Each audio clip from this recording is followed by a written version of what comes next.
ராக்கி உன்னை எவ்வளோ மிஸ் பண்ணேன்னு என்னால் சொல்லவே முடியல. I am very happy that your back. நானும் உன்னை ரொம்ப மிஸ் பண்ண தெரியுமா? என் வாழ்க்கையில் இருக்க எல்லாத்தையும் விட்டுட்டு உன் பின்னாடி ஓடி வரணும்னு நினச்சேன். உன் கூட நான் இருக்கணும். அப்போ இதை இப்போவே செய்யலாம். எங்கேயாவது தூரமாக நம்ம 2 பேரும் ஓடி போயிடலாம், கல்யாணம் பண்ணிக்கலாம். அத்தோல் ப்ளீஸ், நான் இப்போ தான் வீட்டுக்கு வந்திருக்கேன். எனக்கு கொஞ்சம் டைம் கொடு. அட்லீஸ்ட் அதை பற்றி யோசிக்கவாவது எனக்கு டைம் வேணும். எவ்வளோ டைம் தான் நீ எடுத்துக்குவ? அத்தோல் ப்ளீஸ், உனக்கு என்ன ஆகும்னு தெரியும்ல. எல்லாத்தையும் விட்டுட்டு என்னால் வர முடியாது. இங்கே பாரு, காரை கொஞ்சம் எங்கள் வீட்டுக்கு தூரமாகவே நிறுத்து. அப்பா எங்கள் 2 பேரையும் சேர்த்து வச்ச மாதிரி பார்த்தாங்கன்னா பெரிய பிரச்சனை ஆகிடும். ஓகே.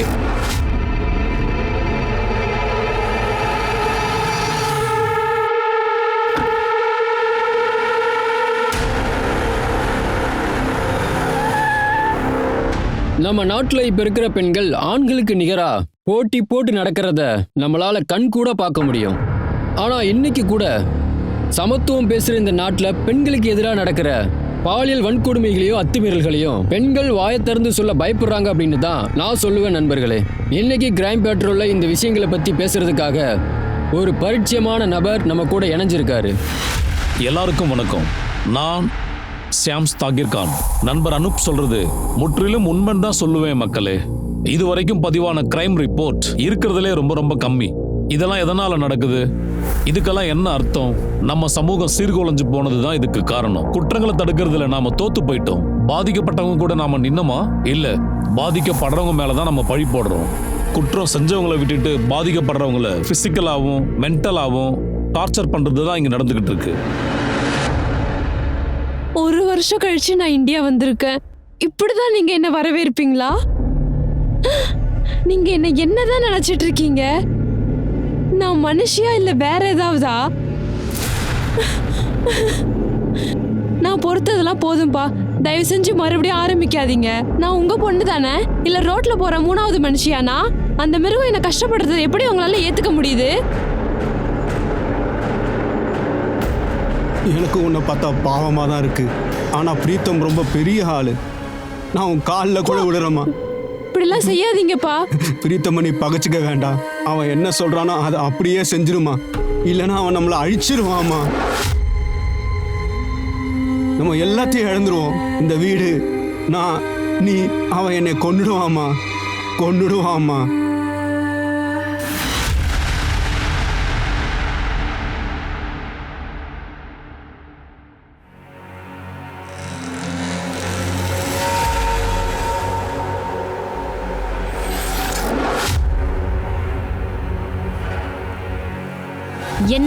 என்ன வேணும் உனக்கு?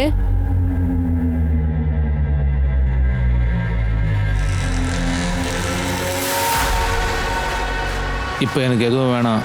உங்கள் அப்பாவோட முட்டாள்தனத்தை நிறுத்தலைன்னா அப்புறம் தெரிஞ்சுக்குவேன் எனக்கு என்ன வேணும்னு. புரிஞ்சுதா?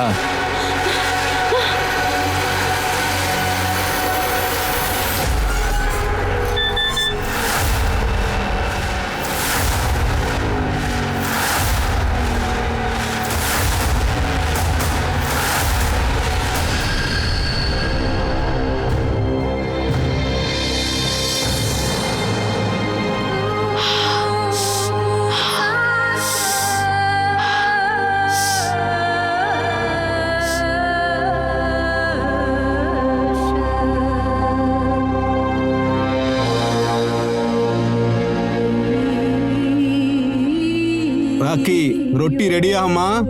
ரெடி ஆயிடுச்சு. அப்போ பிளேட்ஸை எடுத்துட்டு வா.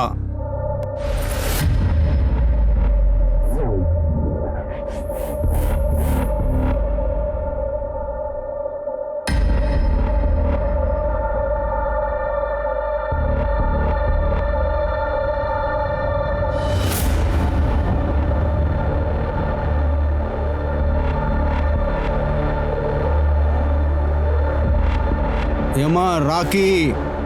சொல்லுங்கப்பா.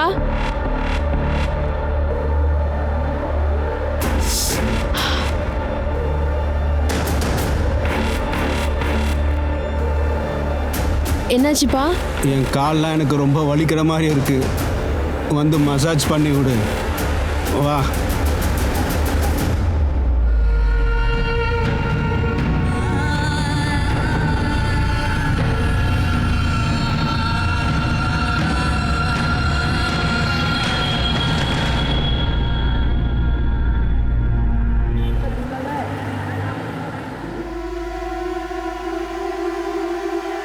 காஃபி.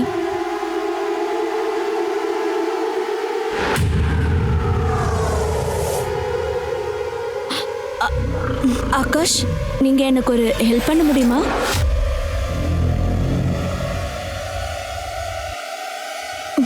என்கிட்ட ஒரு யோசனை இருக்கு. நம்ம ஏன் ஒரு குழந்தை தத்தெடுக்க கூடாது? நான் ஆஃப்னேஜ்ல இருக்கவங்க கிட்ட தெளிவா பேசிட்டேன். ஆகாஷ், பதில் சொல்லுங்க. இதுதான் என்னுடைய பதில். குழந்தைய தத்தெடுக்கணுமா?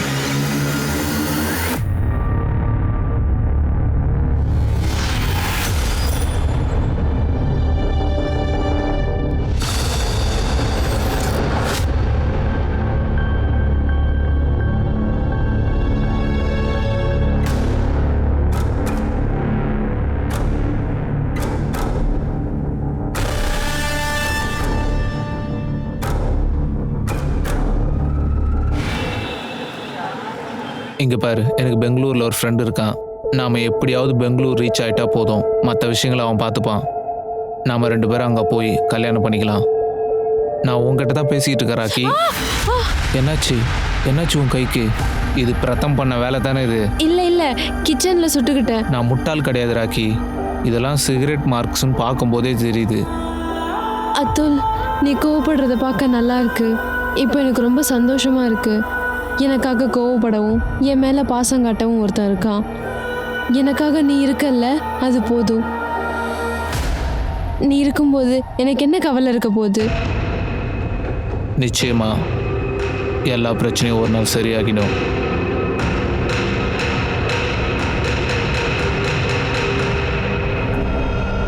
ஏதாவது செய்யணும்னா என்ன அர்த்தம்? நீ என்ன செய்ய போற? எனக்கு என்ன பண்ணணும்னு தெரியல. ராக்கி ரொம்பவே அனுபவிச்சிட்டா. அவளுடைய அப்பாவும் சரி, இல்லை அந்த மிருகம் பிரத்தமும் சரி, அவளை டார்ச்சர் பண்ண விடமாட்டேன். நான் அந்த நரகத்தை விட்டு அவளை வெளியே கொண்டு வருவேன். அண்ணா, நீங்கள் ஏதாவது செய்யணும்ண்ணா. இந்த விஷயத்தை நம்ம சீக்கிரமே சரி செஞ்சாகணும்.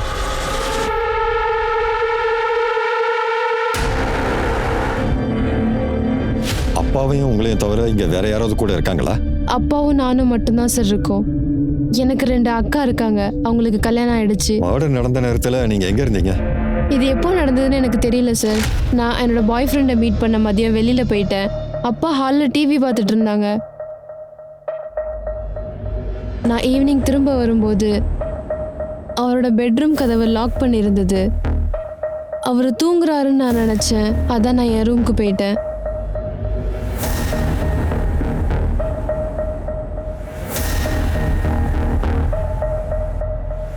அப்பா, நீங்க தான் சாப்பிட்டீங்க? உங்க அப்பாக்கு யாராவது எதிரிங்க இருக்காங்களா? இல்ல சார். உனக்கு யார் மேலேயாவது சந்தேகம் இருக்கா? இல்ல சார். சரி, உங்க அப்பா என்ன வேலை செய்யறாரு? அவர் எப்படிப்பட்ட மனுஷன்? அவன் ஒரு ரேபிஸ்ட். ரொம்ப அருவருப்பானவன். இருக்கிறதுலே ரொம்ப கீழ்த்தனமானவன். சொந்த பொண்ணுன்னு கூட பார்க்காம ரேப் பண்ணவன் அவன். அவன் என்னை எப்பவும் கட்டாயப்படுத்துவான். அவளை விட்டுருங்க. அவளை எதுவும் பண்ணிடாதீங்க. அவளை எதுவும் பண்ணாதீங்க.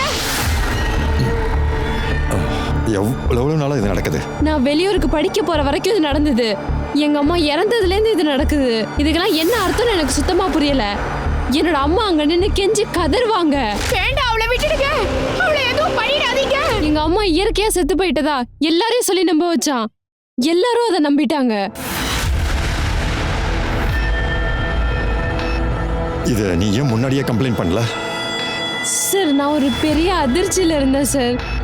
என்னை சுத்தி என்ன நடக்குதுன்னே எனக்கு சில சமயம் புரியாது. நீ உன் வாழ்க்கையில நிறைய கஷ்டப்பட்டிருக்க. உங்க அப்பாவை கொலை பண்ணவன் கிட்ட காரணங்கள் இருக்கு. அவனை கொல்றதுக்கு எனக்கு தைரியம் இருந்திருந்தா எங்க அம்மாவை கொன்ன அன்னைக்கே அவனை கொண்டு இருந்திருப்பேன் சார். இந்த மாதிரி நரகத்துல வாழணும்னு அவசியம் இல்லை. அந்த காயம் எப்படி வந்தது? பாத்ரூம்ல இருந்து கீழே விழுந்துட்டேன் சார். இந்த கேஸ் சால்வ் ஆகிற வரைக்கும் நீ சிட்டியை விட்டு எங்கேயும் போகக்கூடாது.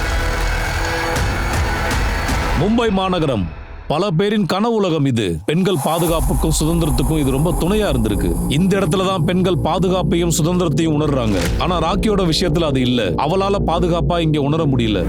2018ல NCRB வெளியிட்ட ரிப்போர்ட் படி 94% ரேப் கேஸ்ல சம்பந்தப்பட்டவங்க அவங்களோட சொந்தக்காரங்க தான். விக்டிமோட நெய்பர்ஸ் அண்ட் ரிலேட்டிவ்ஸ், அவங்க ஸ்கூல் காலேஜ்ல இருக்கிற டீச்சர்ஸ் இவங்களும் தான். இந்த குற்றங்களை பெண்களால வெளியில சொல்ல முடியல. பெண்களுக்கு எதிராக நடக்கிற குற்றங்களை அவங்க மறைக்க கூடாது. ராக்கியோட அவங்க அப்பா தெஹிந்தர் அவரோட சொந்த பொண்ணையே பாலியல் வன்கொடுமை பண்ணியிருக்காரு. இதெல்லாம் உண்மையா இல்ல ராக்கியோட கட்டுக்கதைகளா? மிஸ்டர் ரோஹித், எவிடன்ஸ்க்கு இந்த ஃபோட்டோவே போதும். உங்களோட வைஃப் உங்களுக்கு பண்ண துரோகத்துக்கு நம்ம நிச்சயமா டைவர்ஸ் ஃபைல் பண்ணலாம். இந்த டைவர்ஸால் எனக்கு ஏதாவது லாஸ் ஏற்படுமா? அவங்களோட லாயர் என்ன கோர்ட்டில் சொல்கிறாங்கன்னு பார்க்கலாம். அவ்வளோ ஈஸியாக அவ்வளோ நான் விட மாட்டேன். டிஎன்ஏ டெஸ்ட்டுக்கு எனக்கு பெர்மிஷன் கிடைக்குமா? டிஎன்ஏ டெஸ்ட்டுக்கு பர்மிஷனா? எதுக்கு?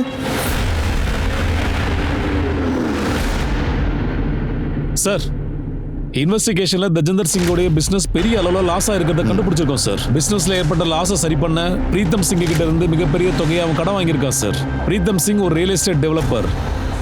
அவனுக்கு நிறைய கனெக்ஷன்ஸ் இருக்கு, நிறைய இல்லீகல் ஆக்டிவிட்டிஸ் பண்றான். நீங்க என்ன நினைக்கிறீங்க? பணம் தரலன்னு பிரீத்தம் சிங்கோ தேஜேந்திர சிங் தான் கொலை பண்ணிருப்பான். அதுக்கும் வாய்ப்பு இருக்கு சார். பிரீத்தம் சிங் பணம் கேட்டு பிரஷர் பண்ணிருப்பான். ஆனா இந்த கொலை பணத்துக்காக பண்ணதில்ல. அதெல்லாம் இல்ல ஷர்கே, பகைக்காக செஞ்ச கொலை மாதிரி தெரியுது. 3 தடவை கத்தியால பயங்கரமா குத்தி இருக்கான். இது பழி வாங்கறதுக்காக செஞ்ச கொலை தான் இது. அதுக்கும் வாய்ப்பு இருக்கு சார். இந்த இன்வெஸ்டிகேஷன்ல இன்னொரு இன்ஃபர்மேஷன் கிடைச்சிருக்கு. தஜிந்தர் சிங் பொண்ணு ராக்கி பிரீத்தம் சிங்கோட டச்ல இருக்காங்க. அந்த பொண்ணு அப்ராட்ல இருக்கும்போது பிரீத்தம் சிங் நிறைய தடவை மெசேஜஸ் அண்ட் ஃபோன் கால் பண்ணியிருக்கான். பிரீத்தம் சிங் ராக்கிக்கு தொடர்ச்சியா ஃபோன் பண்ணி நீ உடனே இந்தியாவுக்கு புறப்பட்டு வரணும்னு ஃபோர்ஸ் பண்ணியிருக்கான். என்ன, தேஜியை கொண்டுட்டாங்களா? கொஞ்ச நாளைக்கு முன்னாடி பேசும்போது அவர் நல்லா தானே இருந்தாரு. அவருடைய கொலை உனக்கு அதிர்ச்சியை ஏற்படுத்திருச்சா? எவ்வளவு காலமா உனக்கு அவரை தெரியும்? ஒரு 10 வருஷமா தெரியும் சார். அவரோட பிஸ்னஸ் ரொம்ப லாஸ்ல போயிட்டு இருந்தது, அதானே? என்கிட்ட தான் கடன் வாங்கினாரு. அவர் பணத்தை தரலன்னு கொலை பண்ணிட்ட, அப்படிதானே? என்ன சொல்றீங்க? எனக்கு பணம் தர வேண்டியவங்க எல்லாரையும் கொலை செய்யறேன்னு சொல்றீங்களா? அவங்கள நான் கொலை பண்ணிட்டா எனக்கு கிடைக்க வேண்டிய பணத்தை யார் தருவா? என்னை பார்த்து அவங்களுக்கு சீரியல் கில்லர் மாதிரி தெரியுதா? சொல்லுங்க. மர்டர் நடக்கும்போது நீ எங்க இருந்த? நான் ஆஃபீஸில் தான் இருந்தேன். வேணா செக் பண்ணிக்கோங்க. அதை நாங்கள் நிச்சயமா செய்வோம். ஏன்னா அதுதான் எங்களுடைய வேலை. வாங்க போலாம். அது போகட்டும், தேஜேந்தர் சிங்கோட பொண்ணு ராக்கி, உனக்கும் அவளுக்கும் என்ன கனெக்ஷன்? கனெக்ஷனா? எப்படி? உங்களுடைய ரிலேஷன்ஷிப்? அது தேஜியோட பொண்ணுக்கு நான் எப்படி ரிலேட்டட் ஆவேன்? அப்படியா? அவளுக்கு நீ நிறைய வாட்டி ஃபோன் பண்ணியிருக்க.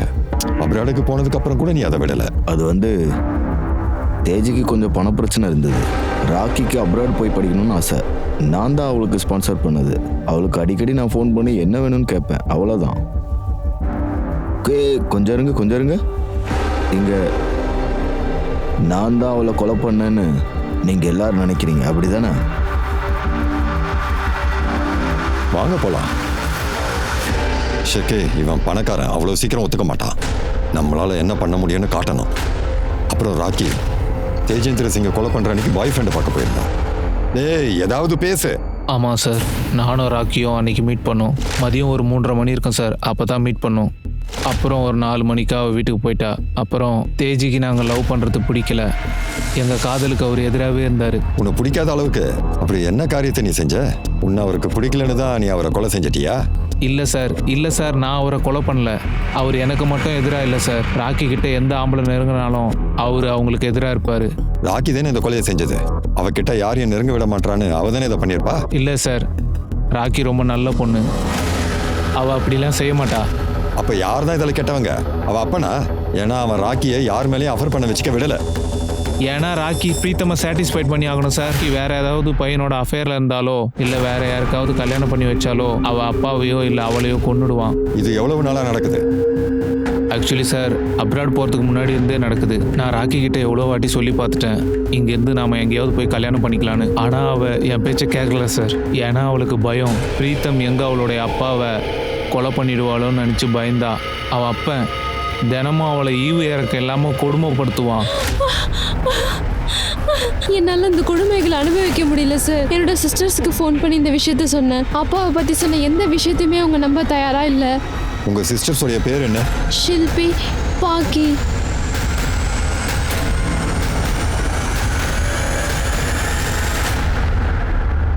சார் 3 தங்கச்சிங்கள நான் தான் மூத்த அக்கா. அவ மேல எனக்கு நம்பிக்கை இருக்கு சார். எங்க அப்பா ராக்கிக்கு அப்படி செஞ்சிருக்க மாட்டாருன்னு நினைக்கிறேன். எங்க அம்மா இறந்து போய் 5 வருஷம். அம்மா இறந்த பிறகு ஏற்பட்ட தனிமையில கூட அவரு மீனல் ஆன்ட்டி கூட க்ளோஸா இருந்திருக்கலாம். ஆனா அவரோட சொந்த பொண்ணுக்கு எப்பவும் இந்த துரோகத்தை பண்ணிருக்கவே மாட்டாரு சார். அப்போ ராக்கி ஏன் இப்படி சொல்லணும்? அது ஏன்னா சார் எங்க அப்பா அதுலுக்கு அகெயின்ஸ்டா இருந்தாரு. அவனை பார்த்தாலே எங்க அப்பாவுக்கு பிடிக்காது. எனக்கு நல்லா ஞாபகம் இருக்கு சார். எங்க அப்பா எங்க எல்லார் முன்னாடியும் தான் சொன்னாரு அதுல் நல்ல பையனே இல்லைன்னு. அவளோட வாழ்க்கையை இவன் நாசம் பண்ணிடுவாருன்னு சொன்னாரு. ராக்கியை அவளோட அப்பா பிசிக்கல் அபியூஸ் பண்ணதா குற்றம் சாட்டியிருக்கா. ராக்கியோட அக்காக்களான 2 பேரு ஷில்பி அண்ட் பாக்கி போலீஸ் கிட்ட அதை மறுத்திருக்காங்க. இந்த விஷயத்துல யார் உண்மையை சொல்றாங்க, யார் பொய் சொல்றாங்க, அதைத்தான் இப்ப போலீஸ் இன்வெஸ்டிகேட் பண்றாங்க. ஆனா என்னோட எக்ஸ்பீரியன்ஸ்ல இருந்து இந்த கேஸ்ல ஒரு விஷயம் புரியுது. ஷில்பியும் பாக்கியும் அவங்க அப்பா மானத்தை காப்பாத்துறதுக்கு பொய் சொல்றாங்க. இதுக்கு பின்னாடி நிறைய மர்மங்கள் இருக்கு. அந்த உண்மையெல்லாம் சீக்கிரமே வெளிவர போகுது.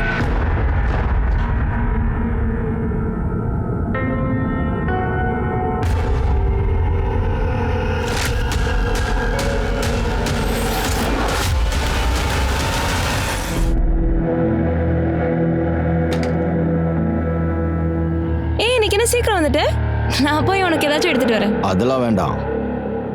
இது டிஎன்ஏ ரிப்போர்ட், நம்ம பையனோட ரிப்போர்ட் தான். இந்த டிஎன்ஏ ரிப்போர்ட் பண்ணி என்னோட டிஎன்ஏ நம்ம பையனோட மேட்ச் ஆகல. அவ என்னோட பையனே இல்ல. என்ன என்ன பேசுற நீ? அவன் யார் பையன் சொல்லு. அவன் யார் பையன்? இவன் யாரோட பையன்? அந்த பில்டர் பிரீத்தனோட பையன் தானே? ராக்கி அவங்க அப்பா மேல மிகப்பெரிய குற்றச்சாட்டை வச்சிருக்கா. ஆனா அவ பொய் கூட சொல்லியிருக்கலாம். அவ சிஸ்டர்ஸோடைய ஸ்டேட்மெண்ட்ல எதுவுமே நம்மளால கண்டுபிடிக்க முடியல. ஆனா ஒரு விஷயம் தெளிவா தெரியுது. பிரீத்தம் சிங் தேஜேந்திர சிங்குக்கு பணம் கொடுத்திருக்கான். ஆனா பணம் இன்னும் திருப்பி தரல. பிரீத்தம் சிங் அவன் பொண்ணோட படிப்பு செலவுக்காக நிறைய பணங்களை செலவு பண்ணியிருக்கான், அதுவும் அப்ராட் போறதுக்கு. தேஜேந்தர் சிங் பணத்தை திருப்பி கொடுக்கறதுக்கு பதிலா அவனோட பொண்ணை அவன் கிட்ட அனுப்பி வச்சிருக்கான். அந்த கொலையில இருந்து நம்மள திசை திருப்ப ரேப் பண்ணிட்டதா சொல்லியிருக்கான். வாய்ப்பு இருக்கு சார். சார், தேஜேந்தர் சிங்கோட PM report. Sir, PM report படி தேஜேந்தர் சிங்கோட கொலை 3 to 5 மணிக்குள்ள நடந்திருக்கு சார். அது மட்டும் இல்லாம 4 முறை கத்தியால குத்திருக்காங்க. பாடி பார்ட்ஸ் டேமேஜ் ஆகிற அளவு குத்திருக்காங்க.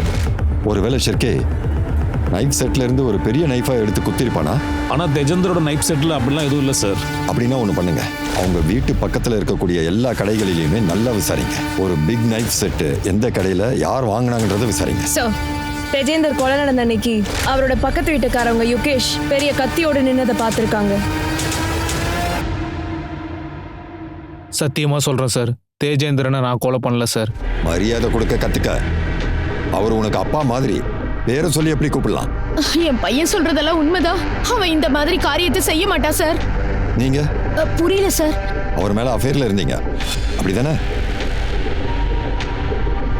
ஆமா, கொஞ்சம் வருஷத்துக்கு முன்னாடி என் ஹஸ்பண்டுக்கு ரோடு ஆக்சிடென்ட் ஆயிடுச்சு.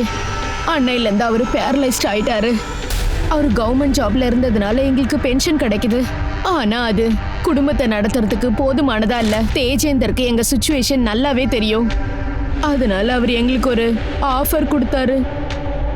அவரோட தேவையை நான் பூர்த்தி செஞ்சா எங்களுக்கு நிறைய செய்யறதுன்னு தெரியல. அப்புறமா நான் அதுக்கு ஒத்துக்கிட்டு, அப்புறமா இந்த விஷயம் யோகேஷ்க்கும் தெரிஞ்சிடுச்சு சார். நேரா ராக்கி கிட்ட போய் மிரட்டினான். அவன் ராக்கியை மிரட்டினது உண்மைதான் சார். ஆனா அவன் யாரையும் கொலை பண்ணல சார். அவங்க வீட்டு பக்கத்துல இவன் கத்தியை வச்சுக்கிட்டு அங்க என்ன பண்ணிட்டு இருந்தா?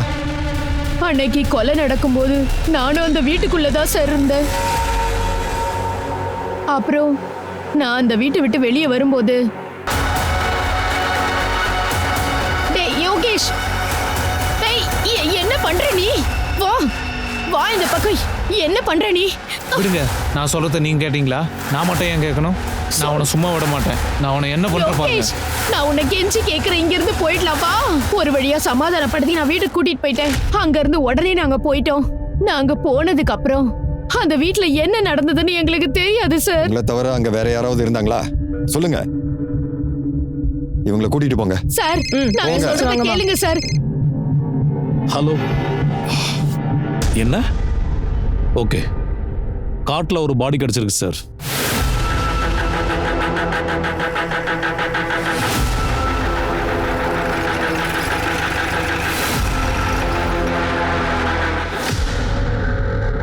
உன்னை யார் இப்படி பண்ணது? உன்னை இந்த நிலைமைக்கு ஆளாக்குனவங்க பேரை என்கிட்ட சொல்லு. உன்னை மறுபடியும் அவங்க தொந்தரவு செய்யாம பார்த்துக்கிறேன். இல்லைன்னா உனக்கு தொடர்ந்து தொந்தரவு தருவாங்க. சொல்லு, யார் அவங்க? பிரீத்தனோட ஆளுங்க. யாரு? பிரீத்தன் பெரிய பில்டர். அவன் எதுக்கு உன்னை இப்படி அடிக்கணும்? என்னோட ஒய்ஃப் பாபி அவன் மேலே அஃபேரில் இருக்கா.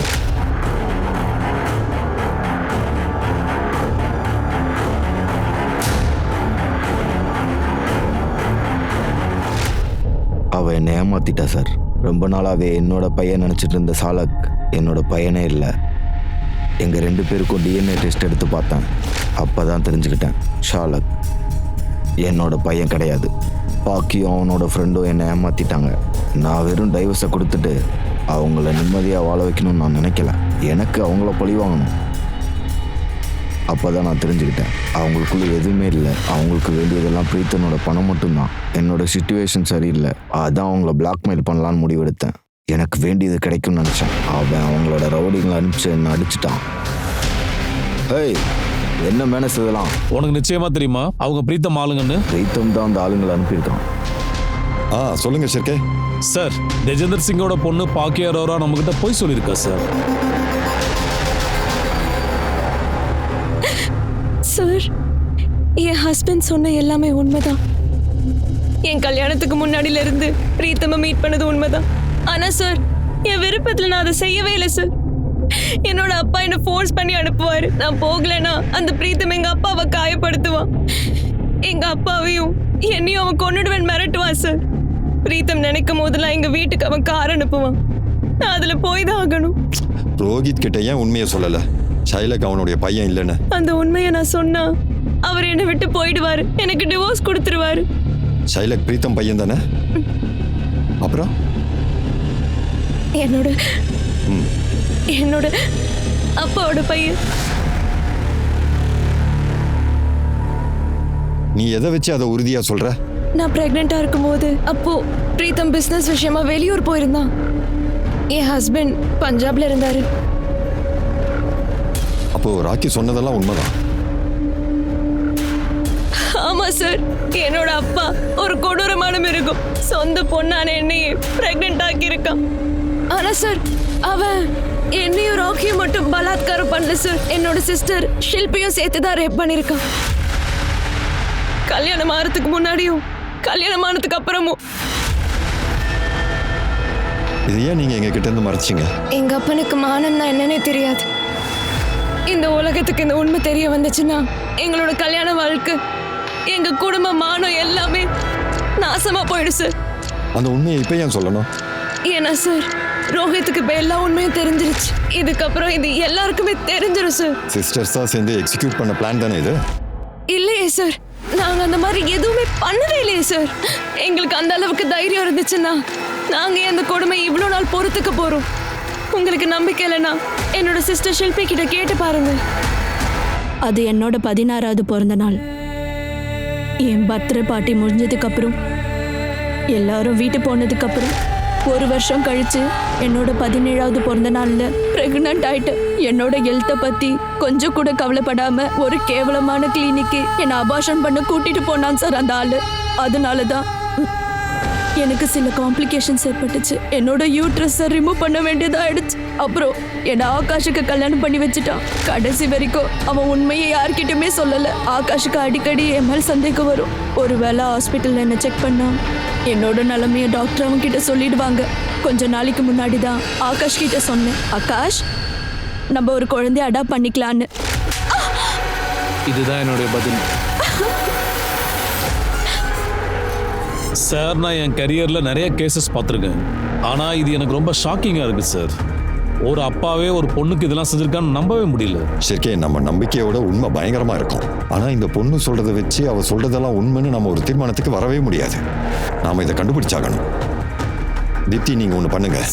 ஷில்பி, பாகி, ஆகாஷ், ரோஹித், அட்டுல், யோகேஷ் அவங்களுடைய கால் டீடைல்ஸ், மொபைல் லொகேஷன்ஸ் எல்லாம் செக் பண்ணுங்க. ஷெர்கே, மொபைல் டீடைல்ஸ் கிடைக்கிற வரைக்கும் பிரீத்தம் சிங் கிட்ட போய் நம்ம பேசி பார்ப்போம். சார், இது உங்களோட ஆபீஸ் சார். உட்காருங்க. தம்பி, எல்லாருக்கும் லஸ்ஸி வாங்கிட்டு வா. உட்காருங்க சார். வேண்டாம், எங்களுக்கு லஸ்ஸிலாம் வேணாம். லஸ்ஸிக்கு பதிலாக நீ எங்ககிட்ட ஏதாவது கேட்டாலும் கேட்கலாம். இன்ஸ்பெக்டர், நிறைய பொண்ணுங்க கூட நான் ஒண்ணா இருந்திருக்கேன். இது என்னோட ஹாபி. ஆனா நான் யாரையுமே ஃபோர்ஸ் பண்ணதில்ல. தெஹிண்டர் என்கிட்ட பணம் வாங்கியிருந்தான், அதை அவன் திருப்பி தரல. அதுக்காக அவன் பொண்ணை என்கிட்ட அனுப்புனான், அவ்வளவுதான்.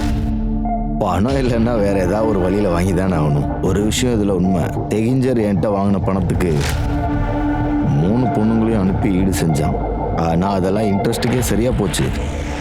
ஆனா எனக்கு ஏதோ பெரிய மனசு இருக்க போய் நான் அதை அப்படியே விட்டேன் சார். தேஜேந்தர் அவனுடைய பொண்ணை உன்கிட்ட அனுப்பியிருக்கான் இல்லையா? அப்புறம் எதுக்கு நீ அவங்க 2 பேரை கொலை பண்ண? மறுபடியும் அங்கேயே வரீங்க. தேஜி என்கிட்ட ஒரு பெரிய அமௌண்ட்டை கடன் வாங்கியிருக்கான். அவன் திருப்பி கொடுக்க வேண்டிய பணத்துக்காக அவனோட பொண்ணுங்களை எனக்கு அனுப்பும்போது நான் ஏன் கொலை பண்ணணும்? ஆனா அவங்கள கொல்றதால எனக்கு என்ன லாபம் இருக்க போகுது? ராக்கி உன் மேல கம்ப்ளைண்ட் கொடுத்துருவா அப்படின்னு. ஆட, இப்போ நீங்க ஆரம்பிச்சிட்டீங்களா? ரோஹித்தை எதுக்கு அடிச்ச? என்ன? ரோஹித்தை எதுக்காக அடிச்ச? நான் ரோஹித் அடிக்கவே இல்லை. அவன் தான் என்ன பிளாக்மெயில் பண்ணிட்டு இருக்கான். ஆக்சுவலா நீங்க தான் அவனை அரெஸ்ட் பண்ணணும். அவனை போய் முதல்ல அரெஸ்ட் பண்ணுங்க. சார், ராக்கியோட பிஎம் ரிப்போர்ட் வந்திருக்கு. பிஎம் ரிப்போர்ட் படி 16ஆம் தேதி ராக்கியை 2லேருந்து 4 யாரோ கொலை பண்ணியிருக்காங்க சார். கத்தியால குத்தி தான் கொண்டு இருக்காங்க. சார் இதில் ஏதோ ஒரு தப்பு நடந்திருக்கு. நான் அன்னைக்கு அந்த ஏரியாவிலேயே இல்லை. உண்மைய உன் வாயால சொல்லிட்டா நல்லது. ரொம்ப பேட் மூட்ல இருக்கேன். தேஜேந்தர் அவன் பொண்ணுக்கு செஞ்ச விஷயம், பிரீத்தம் அவன் பொண்ணுங்களை யூஸ் பண்ணிக்கிட்டதுன்னு இந்த விஷயங்கள் எல்லாம் கேட்கும் போதே என் தலை சூடாகுது.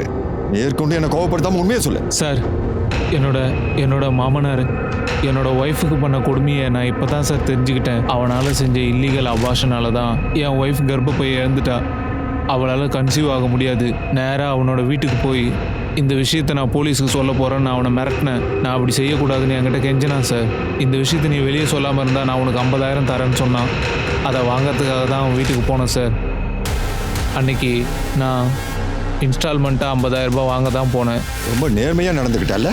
இங்க பாரு, உன்னுடைய ஒய்ஃபை தேஜேந்தர் பிரதாப் கிட்ட அனுப்பி பணம் சம்பாதிச்சிருக்கான்றதை தெரிஞ்சும் அவன்கிட்டயே பணத்தை கேட்டு போயிருக்கல நீ? சார் நான் சொல்கிறத கேளுங்க சார். அப்படிலாம் இல்லை சார். ராக்கியோட பாடியிலேருந்து கிடைச்ச சீமன் ரேசஸ், அட்டோல், யோகே, பிரீத்தம் இவங்க யாரோட டிஎன்ஏ சாம்பிள்ஸ் கூடயும் மேட்ச் ஆகலை. அப்போ கொலகாரம் யாரா இருக்க முடியும்? ராக்கியை முதல்ல ரேப் பண்ணிட்டு அப்புறம் போலீஸ் இதை பற்றி விசாரிக்கும் போது அவங்களுக்கு கிடைச்ச எந்த இன்ஃபர்மேஷனும் யூஸ்ஃபுல்லாக இல்லை. சார், நாங்க தேஜேந்தர் வீட்டு பக்கத்துல இருக்கிற எல்லா கடைகளிலையும் விசாரிச்சிட்டோம் சார். அங்க எல்லாருமே இதைத்தான் சொல்றாங்க. இது ஒரு இன்ட்ரெஸ்டிங்கான இன்ஃபர்மேஷனா இருக்கு சார். இதை பாருங்க சார்.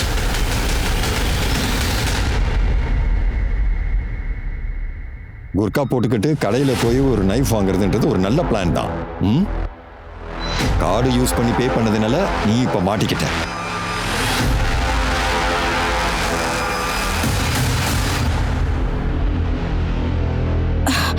சார், கொஞ்ச நாளைக்கு முன்னாடி எங்க அப்பா என்ன வர சொன்னாரு. உங்க அம்மாக்கு பதிலா இப்ப நீங்க ஆரம்பிச்சிட்டீங்க.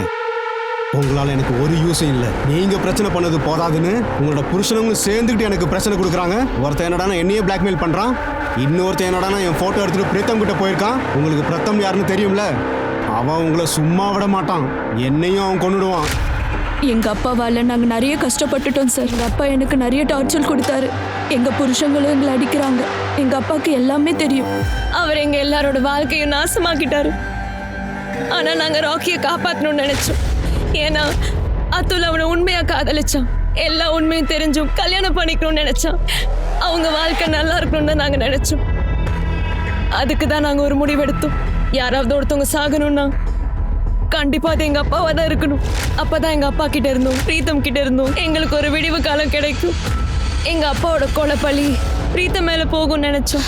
கொலை செய்யறதுக்கு கொஞ்ச நாள் முன்னாடி நான் குர்கா போட்டுக்கிட்டேன். ஒரு கட்ல ஷாப்புக்கு போய் ரொம்பவே பெரிய கத்தியா வாங்கிட்டு வந்தேன் சார். நான் யாருன்னு தெரியக்கூடாதுன்னு தான் அப்படி பண்ணேன். அடுத்த நாளே எங்க அப்பா இருக்கிற வீட்டுக்கு போகணும். ராக்கி கிட்ட நான் ஏற்கனவே பேசிட்டேன். அன்னைக்கு அவ அத்துல்ல பாக்குறதுக்காக போயிருந்தா. என்ன 2 பேரும் வந்திருக்கீங்க? நான் இன்னைக்கு யாரையுமே வர சொல்லவே இல்லையே. இன்னைக்கு நாங்க எங்க விருப்பத்தோட தான் வந்திருக்கோம். அப்ப உள்ள வாங்க.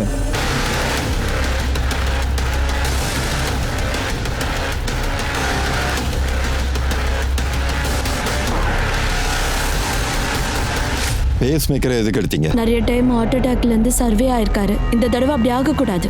நாங்க அவர் உயிர் பிழைக்கிறத விரும்பல. நீங்க அனுபவிச்ச எல்லா வழிகளையும் ராக்கியும் அனுபவிச்சிருக்கான்ற உண்மை உங்களுக்கு தெரியுமா? இல்ல சார், அவ எதுவுமே எங்ககிட்ட சொன்னதே இல்ல சார். அப்போ ராக்கியை கொலை பண்ணதியா? நாங்க எதுக்கு சார் அவளை கொலை பண்ண போறோம்? இறந்ததும் நல்லதுதான். எங்களை மாதிரி மோசமான வாழ்க்கை தான் அவ வாழ்ந்திருப்பா. தேஜேந்தர் சிங்கை கொலை பண்ணதுக்காக இவங்களை அரெஸ்ட் பண்ணுங்க. சார்ஜ் ஷீட்டை முதல்ல ஃபைல் பண்ணுங்க. கடைசியா பாக்கியும் சாக்ஷியும் அவங்களுடைய பொறுமையை இழந்துட்டாங்க. 2 பேரும் சேர்ந்து அவங்க அப்பாவை கொன்னுட்டாங்க. 2 சகோதரிகளும் இப்போ குற்றவாளிகள். அவனோட 3 பொண்ணுங்களையுமே அவன் எக்ஸ்ப்ளாய்ட் பண்ணியிருக்கான். கொடுமை செஞ்சதையும் வெளியில யார்கிட்டையும் சொல்லல. அவனோட 3 பொண்ணுங்களை அந்த மிருகம் பிரீத்தம் கிட்ட வித்திருந்தோம் அவங்க வாயை மூடிக்கிட்டு இருந்திருக்காங்க. அவங்க ஏன் அமைதியா இருந்தாங்க? அந்த 3 பொண்ணுங்களும் ஏன் போலீஸ் கிட்ட போய் இதை தகவலா சொல்லல? அந்த பெரிய கேள்விக்கு தான் நமக்கு இப்ப விட தெரியணும். பாதிக்கப்பட்ட எல்லா பெண்களுமே வெளியே பேச தயங்குறதுக்கு ஒரே காரணம் இந்த சமூகம் தான். சமூகம் மட்டும்தான். பாலியல் கொடுமை எந்த அளவுக்கு வக்ரமா இருக்குன்னு நினைச்சு பார்க்க முடியாது. இந்த கொடுமைகளை ஒரு பொண்ணு தைரியமா போலீஸ் கிட்ட சொல்ல போனாலுமே அவளுக்கு நடந்த கொடுமைகளுக்கு நீதி வாங்கி கொடுக்கறத விட்டுட்டு கேரக்டர் அசாசினேஷன் பண்றோம். பாலியல் ரீதியா பாதிக்கப்பட்டவங்க மேலேயே குற்றம் சுமத்துற நிலைமை இந்த நாட்டில் மாறுற வரைக்கும், இந்த எண்ணங்கள் சமூகத்திலிருந்து நீங்கிற வரைக்கும் இங்க எதுவுமே மாற போறதில்ல. சார், ராக்கியோட பாடி கிடைச்ச இடத்துல ஒரு நம்பர் ஆக்டிவ்ல இருந்திருக்கு. சார் இங்க பாருங்க.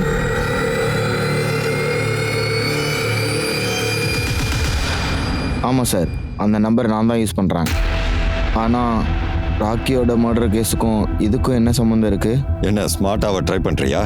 சார், நீ ராக்கியை கொலை மட்டும் பண்ணல, ரேப்பும் பண்ணியிருக்க. அந்த பொண்ணோட பாடியில செமினல் ஃபியூட்ஸ் இருக்கு. அது உன்னுடைய டிஎன்ஏவோட மேட்ச் ஆயிடுச்சுன்னா உண்மை தெரிஞ்சிடும். சார், நீங்கள் இப்படிலாம் என்னை வந்து மிரட்டக்கூடாது சார். சார், நான் சொல்லிடுறேன் சார். சார், எனக்கு அட்டுலுக்கும் ராக்ஸிக்கும் இடையில இருக்கிற அஃபேர் பற்றி எனக்கு தெரியும் சார். அவங்களுக்கு எதிராலாம் நான் இல்லை சார். அட்டுல் என்கிட்ட சொல்லியிருக்கா சார். ராக்கியோட அப்பா அந்த பொண்ணை எப்படிலாம் யூஸ் பண்ணி டார்ச்சர் பண்ணாங்கன்னு. நான் என்ன நினச்சேன்னா, என்னோட தம்பிக்கு அந்த மாதிரி ஒரு பொண்ணை நான் கல்யாணம் பண்ணி வைக்கக்கூடாதுன்னு நினச்சேன். அட்டுலுக்கு இந்த விஷயம் தெரியாமல் நான் அவளை ராக்ஷியை நான் மர்டர் பண்ணுறதுக்காக பிளான் பண்ணேன் சார். அவளை நான் தனியாக வர சொன்னேன். அவளும் அந்த இடத்துக்கு வந்தா. வாவ், நீ எல்லாம் ஒரு மனுஷ ஜென்மமாடா. சரிக்கே, ராக்கியோட மர்டர் அண்ட் ரேப் கேஸுக்கு இவன் மேலே சார்ஜ் ஷீட் ஃபைல் பண்ணுங்க. உங்ககிட்ட இருந்து விடைபெற போகுது நான் அனுப் சோனி. அடுத்த கிரைம் பேட்ரோல் அலர்ட்ல நாம எக்ஸ்பர்ட் அனாலிசிஸோட சேர்ந்து ஒரு புது கேஸ்ல மீண்டும் இன்னொரு எபிசோட்ல நான் உங்களை சந்திக்கிறேன். அது வரைக்கும் உங்களையும் உங்க குடும்பத்தையும் பார்த்துக்கங்க. ரொம்ப ரொம்ப ஜாக்கிரதையா இருங்க. விழிப்போட இருங்க. கிரைம் பேட்ரோல் அலர்ட் பாருங்க. ஜெய் ஹிந்த்.